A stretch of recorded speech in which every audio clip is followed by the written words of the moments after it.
We also have OMB director Russ Vought. I always hear it pronounced either way, Vought or Vote.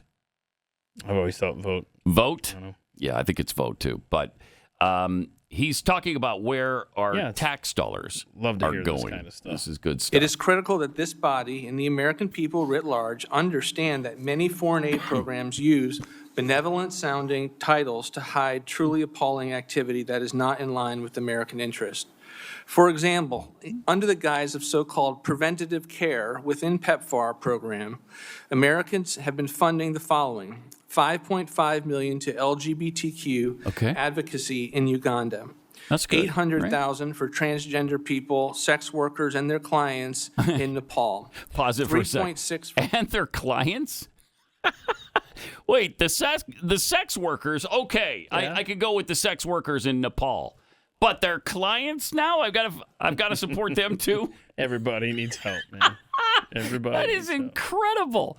Start this from the beginning because, well, at least the beginning of the numbers that he gives. You don't have to do the very first part, but listen to this list. Really pay attention here to what we're funding. To hide truly appalling activity that is not in line with American interest. Okay. For example, under the guise of so-called preventative care within PEPFAR program, Americans have been funding the following: $5.5 million to LGBTQ advocacy in Uganda. Okay. $800,000 for transgender people, sex workers, and their clients in Nepal. $3.6 for LGBTQ activism, free training in pastry cooking, psychosocial counseling, a cyber cafe, and the dance focus groups for male prostitutes in Haiti. Pause it. And 1.1. It is critical that this body. Do you have a problem with the dance focus groups for male prostitutes? No, not as long as they're making pastries. Okay. I mean, I'm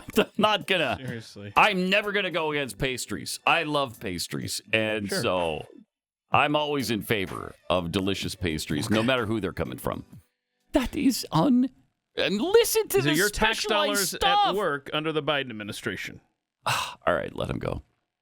Social counseling, a cyber cafe, and the dance focus groups for male prostitutes in Haiti. Dance focus groups and for male prostitutes. And $1.1 million words to produce together. Gender transformation in diverse social and behavior change report, which advocates against, quote, gender blindness. Most Americans would be shocked and appalled to learn that their tax dollars, I think we're all fine with money they thought was going to medical care, was actually going to far-left activism, population control, and sex workers. To be clear, no life-saving treatment will be impacted by this this rescissions package. Anyone currently receiving life-saving treatment will continue to receive that treatment. Okay, good. You can still dance, too. That was okay. But what about male prostitutes? Can they also be in the interpretive dance and we're going to pay for it? Unless you cut off funding. Yeah, I don't want to. And that only adds up to $9.4 billion. Get off us, would you please? It's $9.4 billion. What is that among male prostitute dancers? And their clients. In Nepal and Uganda. Jeez. Here was part 2 of Russ Vought. Other examples of the type of spending proposed for rescissions are almost comically wasteful. Wait, that was For example, complex crisis funding money went to voter ID in Haiti. Development assistance funding has been used for net zero cities in Mexico, electric buses in Rwanda, and critic powder in Madagascar.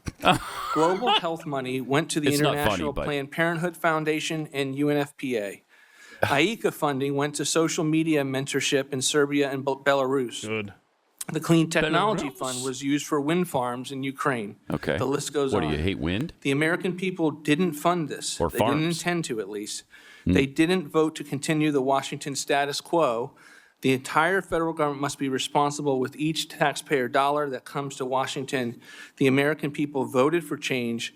President Trump stands ready to put our fiscal house back in order and put the American taxpayer first. Wow. That is stunning. That's a stunning list. I mean, we read a list of some of this stuff before. Some of those are brand new to me, though. I hadn't even heard some of those. I'm appalled that we're trying to take away the funding to male whores in Nepal and their clients. And their clients. How dare you? The reason How dare you weren't aware of the entirety of that list is because you just go in there, all higgledy-piggledy with a machete, and just start cut. You don't even look to see if you're affecting male prostitutes. I'm not using a scalpel with this. And their clients. No, you're right. I was too careless. You're right. Went in with a machete when a scalpel was necessary. It's only 9.4 billion. Leave it alone.